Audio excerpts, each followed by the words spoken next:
官服要真的穿得不舒服，脱掉就好。别开！啊？怎么？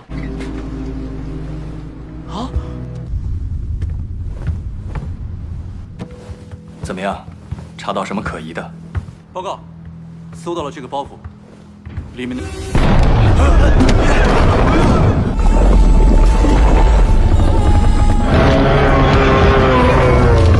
Hey, halo guys, apa kabarnya? Baik-baik saja kan? Sesuai janji saya, kali ini saya akan melanjutkan episode dari The Iceland of Siliang yang ceritanya semakin seru nih untuk kita bahas guys. Tapi seperti biasa tak perlu bertele-tele lagi, mari kita langsung saja menuju ke inti alur cerita filmnya. Beberapa dewa yang sebelumnya sedang menyelidiki kapal milik Xiaoji dan menemukan sebuah kotak misterius, dan sesaat sebelum membukanya terlihatlah seekor monster yang berusaha menyerang mereka. Kini monster tersebut perlahan namun pasti mencoba menyerang kapal Xiaoji yang entah dari mana ia mendapat motivasinya tersebut. Tentakel monster itu seolah berfungsi layaknya mata si monster, yaitu dibuktikan dengan masuknya tentakel tersebut untuk memeriksa kapal Xiaoji. Seluruh orang yang ada di kapal tersebut pun berusaha untuk tak bergerak secara tiba-tiba agar tak ditangkap oleh si monster. Namun malangnya seorang dewa kemudian tertangkap dan ketika akan dimakan oleh si monster, si dewa pun terjatuh dan musnah oleh air laut. Seorang dewa lain kemudian dimakan oleh si monster karena ingin mencelakai awak kapal Xiaoji. Yang sesaat setelahnya, semua awak kapal Xiaoji keluar dan berlari untuk menghindari kejaran si monster. 相信他人放出的诱饵，无趁机控。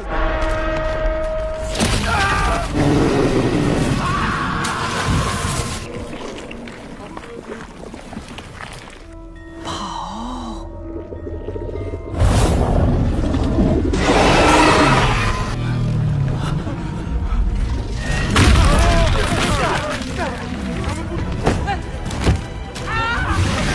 中的南明玄武吗？我哪知道呀？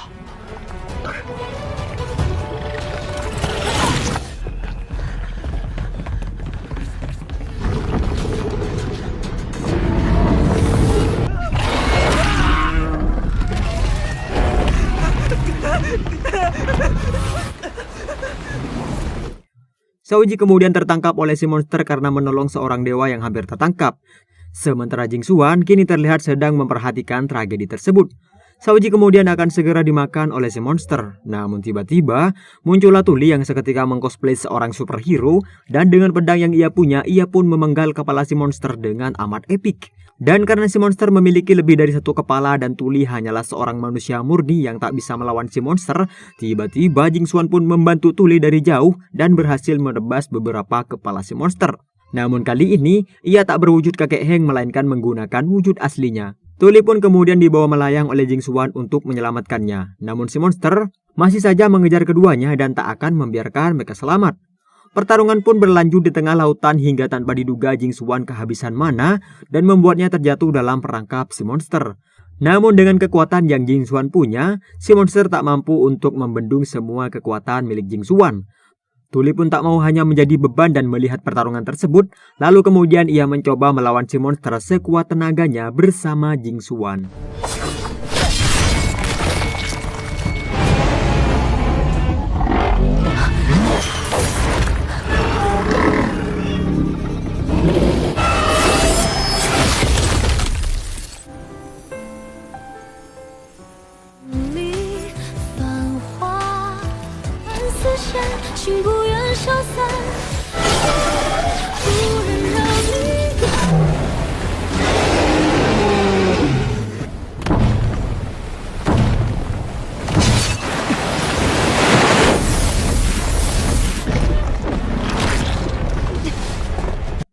Pertarungan pun berlanjut dan si monster masih saja tetap mengejar mereka berdua.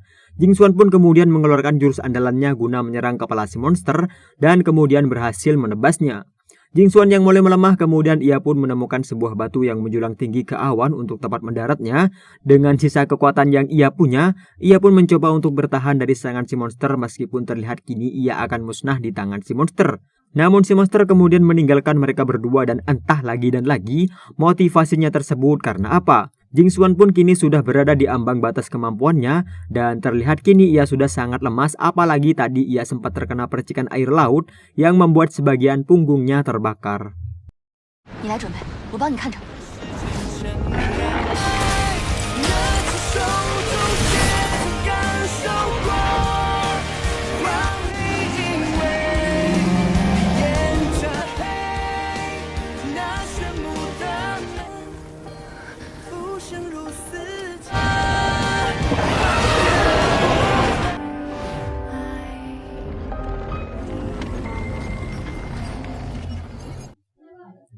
Tuli pun kemudian berterima kasih pada Jing Xuan dan ia memutuskan untuk kembali pada kapal Xiaoji. Yang ternyata si monster kini telah kembali menyerang kapal milik Xiaoji tersebut.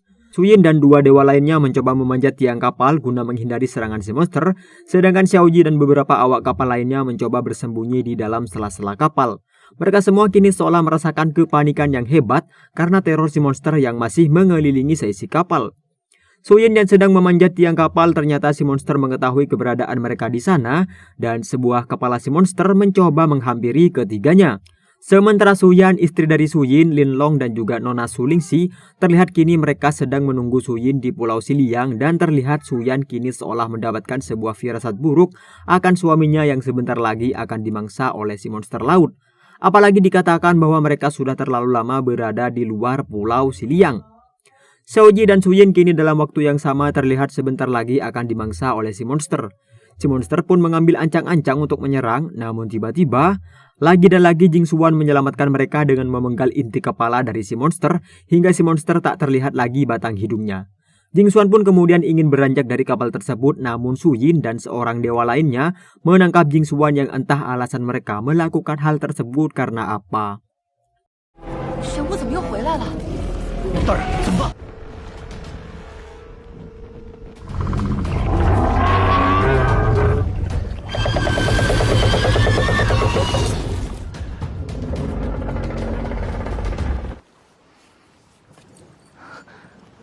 你父亲怎么还没回来？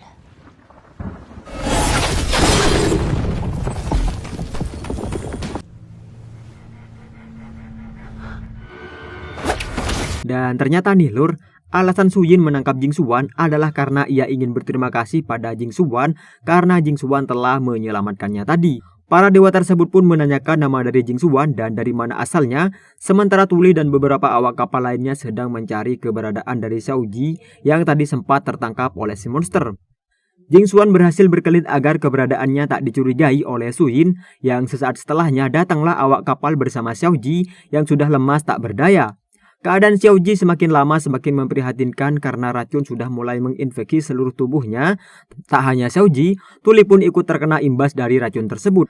Dan karena kedatangan manusia dilarang untuk masuk ke Pulau Xiliang, maka Tuli dan seorang dewa lainnya memohon pada Su Yin agar membawa Xiaoji ke Pulau Xiliang dan mulai mengobatinya di sana. 恩人在上，请受我等一拜。敢问上仙名讳？怎么会在这儿呢？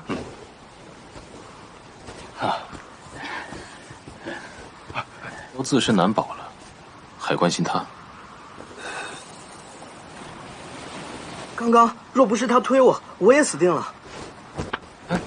快帮我把你们公子运到方舟上！ 第一个凡人上船，其他人不得靠近方舟。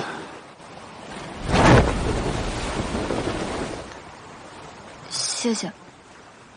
Xiaoji kemudian bermimpi tentang perintah yang pernah ditujukan untuknya, yaitu menemukan pencipta benda sihir yang tak lain adalah ayah angkat Tuli atau ayah kandung dari Jing Xuan, yang sesaat setelahnya bangunlah Xiaoji dari mimpinya tersebut.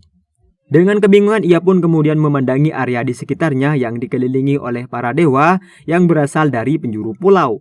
Dan kelihatannya ia akan disidang dengan barang bukti yang ditemukan, yaitu kotak yang sebelumnya telah ada di kapal Xiaoji. Su Yin kemudian memeriksa isi kotak tersebut dan jika Xiaoji terbukti bersalah, maka ia harus dihukum. Sembari memperlihatkan isi kotak tersebut yang berupa selebar kertas pada seluruh dewan sidang, Su Yin pun menanyakan arti sebenarnya dari kertas tersebut. Xiaoji awalnya terlihat kebingungan menjelaskan arti dari kertas rahasianya karena sudah jelas ia takut untuk dihukum. Namun sesaat setelahnya, ia melihat tulisan yang tersusun rapi di kertas itu telah memudar dan ia mulai mengarang cerita bohong agar ia tak jadi dihukum oleh para dewa-dewa tersebut.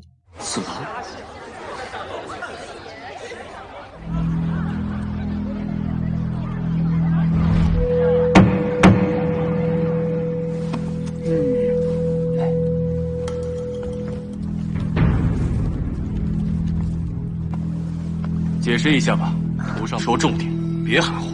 第一个名字，上清净元气所成至尊草。从未听说过。对，上面记的就是这草药。